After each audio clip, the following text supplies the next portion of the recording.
What's good, guys? So in this video we are gonna be talking about 5 crucial no-code concepts that you must absolutely know if you want to be successful with no-code. And this pretty much applies to all the no-code tools, and really it applies to software engineering in general. And so once you learn these 5 super important no-code concepts, your no-code development is going to be a lot easier and a lot simpler and ultimately headache-free. So let's get started. So the first concept you have to understand is something called MVC, which stands for Model View Controller. And let me explain to you exactly what it is, how it works, and how it makes your life a lot easier. So let me show you a diagram that perfectly explains how it works. So if I had a card right here, this is one card here, and we are going to call this view. Okay, this is the first card. Right here, I'm going to add another card right next to it. I'm going to call this controller. Okay, and last but not least, we're going to add another card, and this is called the model. Now, the way you guys have to understand is that when you're designing an app, especially a UI, an app that interfaces with the user, you want to break down the different sections of how the app works. And a lot of no-code do this for you, but still, it's very, very important to at least to internalize how this works. So here we have the view. The view is what you see. So if I go to one of my bubble apps here, so I have a bubble app right here, I'm going to load it real quick. So here's a bubble app. It's just doing a simple checkout. The user is submitting their billing and payment information. We have the credit card information, stuff like that. This is a view. Down below, once you hit purchase, something happens. We don't really care what happens. When we are designing the view, all we care about is the view. And this is exactly what this diagram represents. Here we have the view. I do not care, at least initially, or if I'm working in a team where each team member does something specifically that's related to their core competency. So let's say I'm doing the UI. I don't really care what happens after the user presses the button. That's what MVC is all about. Each of these areas are independent of each other, and they're linked together, sure, but they're really developed independent of each other. So the view is our UI stuff, the controller is the logic, and the model is really the storage, right? So if you go into bubble, we go into data, this is the model, right? So if we have customers, products, users, that's the model, okay? Some people just do the view, they do not really care about the model. And really, when you're designing an app, when I'm designing this UI, I don't really know what the model is, and I don't know what the logic is, and I don't really care. All I'm focusing is on the view, because the idea is I can have a view, right? So I can have this view right here. I can have another view, and the same view, right? I can have, the same view, but that view can have different controller, right? It can have a different controller here. It can have a different model, right? So if I go in here and I say, Model 2, Controller 2, but the same view means that they're interchangeable. And this is super, super important to understand because this is how all apps are built. This is a very, very classic pattern here. These are actually called software patterns. And this is truly classic. And that means the controller, I can change it around, but the view remains the same because they're abstracted, right? This is abstracted. This view is all by itself. The controller, well, once they hit on the button, right? Once they click on the button. So for instance, I have my connection here, and let's say this is a button. Okay, I say button click. Okay, that's it. This is a black box. We do not care what happens. So if I come in here and I make it like a gray color, we do not know what happens. So in other words, if I go in here, and I have a button, my job is putting that button there. My job is, as long as that button could be clicked, I really do not care what happens later. And same thing with the model, right? The controller does something. So for instance, I'm gonna create another connection here. And let's say this is add user. Okay, we know what we want to do. We want to add the user, but we do not care about the model. We do not care if it's a relationship database, if it's an in-house database, as the case is with Bubble, or it's some kind of a REST API call that's making a call to some third-party server. We do not care. That's why, if I come in here and I make it a different color, let's say yellow, it's independent. Actually, I'm just going to make it gray. So all of these are completely independent of each other. This is super important to understand. This is one of the more kind of classic software patterns that you really have to master in the beginning. The next pattern that you must know is called the observer pattern. And the way this pattern works, and this is used all over all the tools, all the apps, it's used pretty much everywhere. It's being used in apps that you're probably familiar with, but you just didn't know that it's being used. And the way it works is that we have various elements that are observed by another element or another entity. And it's observing a certain characteristic, a certain feature, a certain thing about that element. And when that thing that it's observing changes, when something happens that it's listening for, it does something else. So let me explain to you how it works. So let me add a bunch of cards. Let's say this is element 1. Let's say this is a text field. Okay, we have a text field here. We have another text field here. Maybe this is a username. This is a password field. Let's add another text field. All right. And so we have 3 text fields here. And these could be any elements. They do not need to be text fields, just to kind of clear that up. Now, what we're going to have here is we have an observer. So I'm going to make this an observer right here. I'm going to make it a little bit bigger so that you guys understand. Let's change the color. Let's make it blue. And I'm going to call this an observer. And in this case, we have 1 observer and 3 elements. Now, this does not need to be the case all the time. But the point here is that, as you can see, this is what essentially is happening. This is how it looks. We have an observer that is listening for certain things about these events. Now, in text field, that could be the input field. In a button, that could be when you click on a button. In another field, that could be maybe when you change the color of a field, things like that. It really depends on the field. So for instance, here in Bubble, if I come in here and I double click on it, we have things. We can do various things, right? It's listening. Look at this. It says here, limit the number of characters. I can limit, and then that observer that's built in is looking to make sure that the number of characters that we enter does not exceed the number of characters that we specify. So for instance, if I say, it can have 10 characters, now we have an observer on this element that's actively listening for our input, and whenever we have more than 10 characters, it's gonna not allow us to enter more characters, or it's gonna throw an error message or anything of that kind. This is super important because we have conditional. Look at this right here, this conditional. When this input is hovered, when this input is focused, okay, when this input is invalid, like all of these are, I can define another condition. When this input is pressed, okay, I can hit more and I can say, okay, no more. I can say a property, placeholder, initial content. I can do initial content. I can remove this condition. Okay, this is the observer, and it's all over the place, right? If we go to Appgyver, same thing. We can double click on it and we can go to the logic, right? We can expand the logic, and we have a component tap. Right, so there's like a massive observer that's listening for various events. Event is actually the word I was looking for, because depending on the element, it's going to be sending different events. And when you think about how you're building apps, you have to think about that. You want your observers to be listening for certain things and reacting back at it. And so obviously, when it comes to NoCode, you're going to have your observers here. But what I'm trying to tell you guys is that you have to understand that this observer already exists.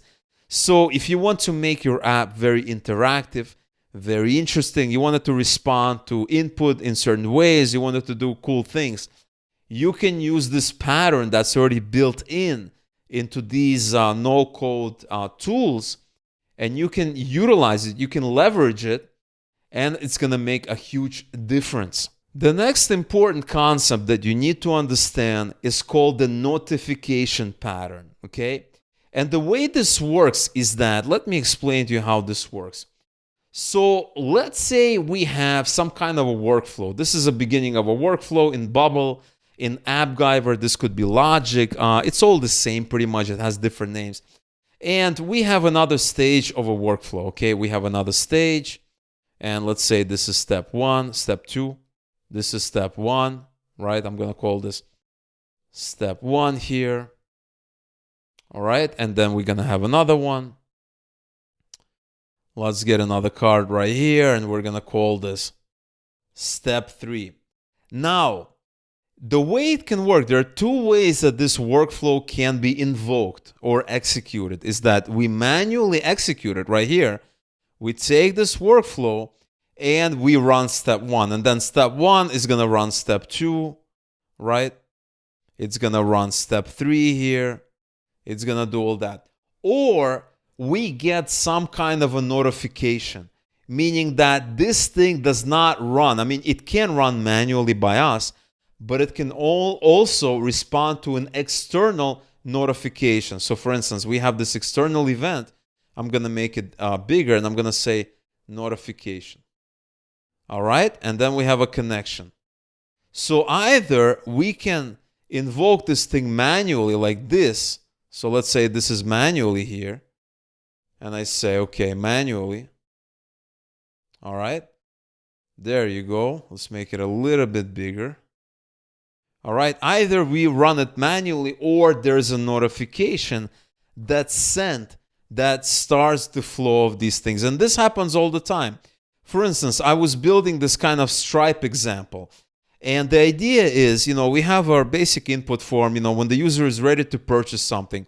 And we have their credit card. Now, what happens is that sometimes when we input their credit card information, it's not immediate. It's not in sequence. We need to wait for a notification from Stripe, because Stripe could be busy doing, a million other things. And really, this is a request to Stripe here. We're not, actively validating and charging credit cards ourselves in this example. And so what happens in our workflow is that we have a workflow here. Take a look at this. When a button purchase is clicked, we have an event, and we have a workflow. When checkout, search is clicked, we have a workflow. Well, in this case, it's an empty workflow, but still.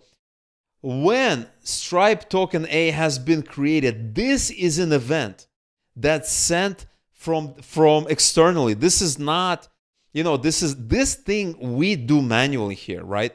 We are in control when we purchase, when the button is clicked. Like, we know when that happens. So that is why we're starting this workflow manually.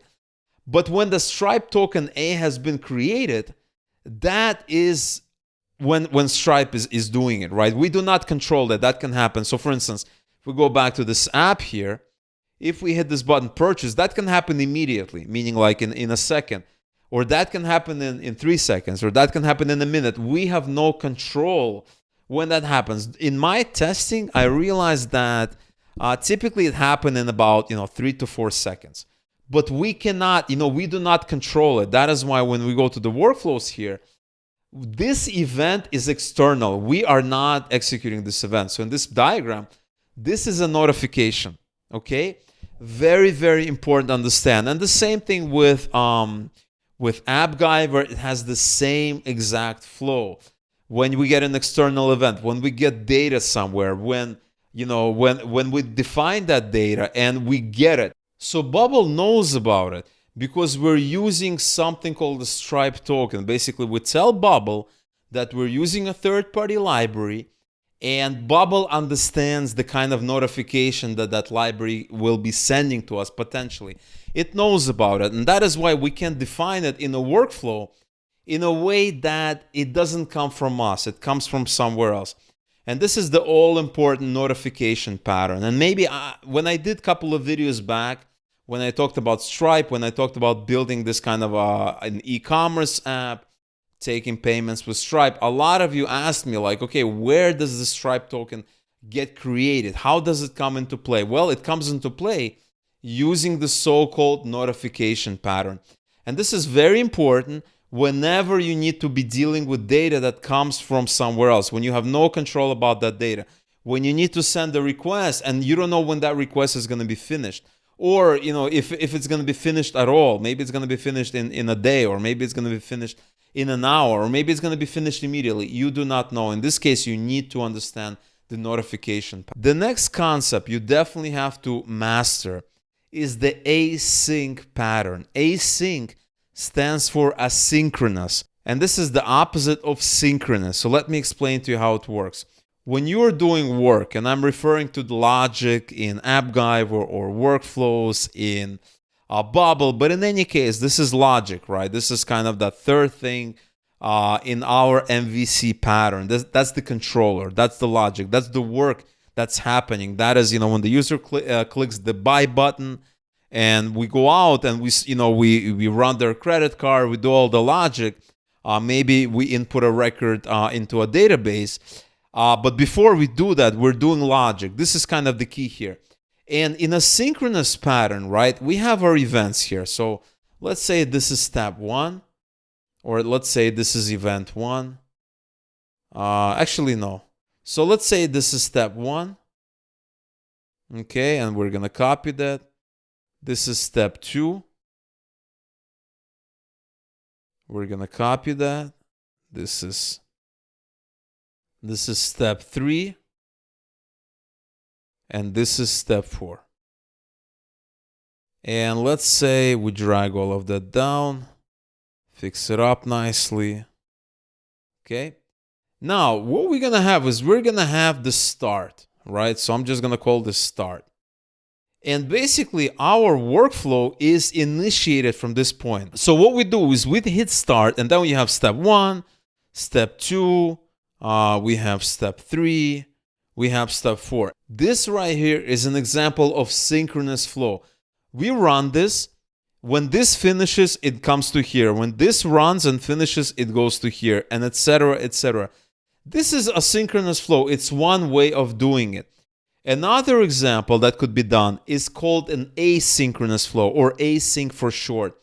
And an example would be is if you need to do some work externally. So for example, let's say we have this step right here, and this step is going to reach out to somebody else. Okay, it's going to reach out to a third party. Maybe it needs to I don't know, validate password, or validate something.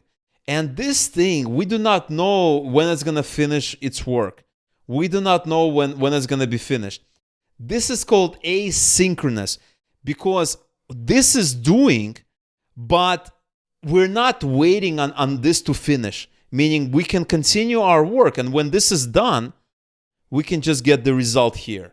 Okay, and that way, you kind of have almost like parallelism. Basically, we are working here synchronously, but then we also, send a job that's being done asynchronously.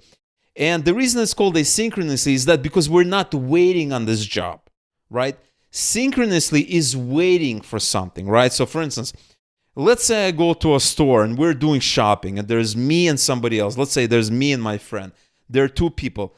A synchronous operation would be my friend buys something and then I look at what my friend bought and I buy something that's dependent on that.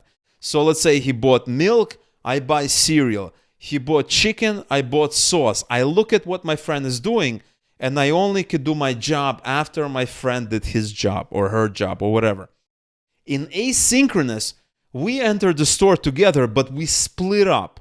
We each are doing everything that we need to do. We're not waiting on each other, okay? This is very, very important concept. It's kind of like a basic concept in software engineering, but a lot of people that jump into no-code, they may skip learning and studying this all-important concept. And this happens all over in Bubble. In Bubble, this happens when you come in here and let's say you have a workflow that is created by some external event. Let's say you got your data, your REST API, and you are creating something of that. We do not know when the data is going to come back. It's asynchronous. But while we're waiting for that data, we can do other work. That's kind of what this diagram is all about. So for instance, You can have another step that sends an event, and we can have another card here. And that also has, async flow, async work 2, and this could be async work 1. All right, something like this. And, we're still running our, we're still doing, because each one of them is doing its own work, right? So we can still finish, but we still are sending it to some third party that's doing work. Another example of an async flow is that, let's say you're doing some kind of a speech to text, right? You have a speech recognizer.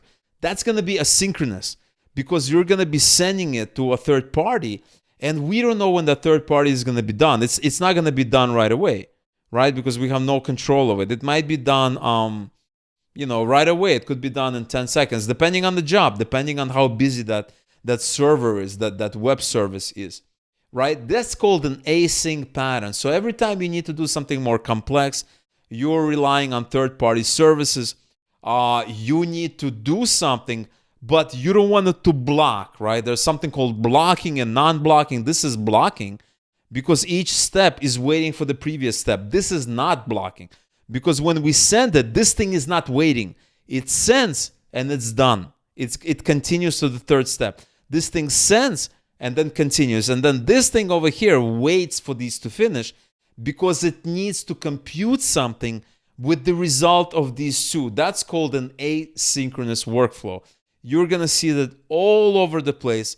Super, super important. You definitely have to master. And last but not least, I want to talk about a concept that's also very, very important, and that is called data binding. So let me show you exactly how it works and why it's so important and why it's so useful. And then we're going to go into Bubble and Appgyver, and I'm going to show you a couple of examples where you're really going to understand it. So as an example, let's say we have a card and this is a text field. And we are entering some kind of content in here, right? So let's say we're entering content, and what we're doing is we're binding this text field to some kind of a data variable or a data element that's going to be binded to something else, to maybe the actual model, to a database or something else. But it doesn't really matter what that data element is ultimately bound to. What matters is that we're binding here. So for instance, we have this right here, and this is a data property, okay?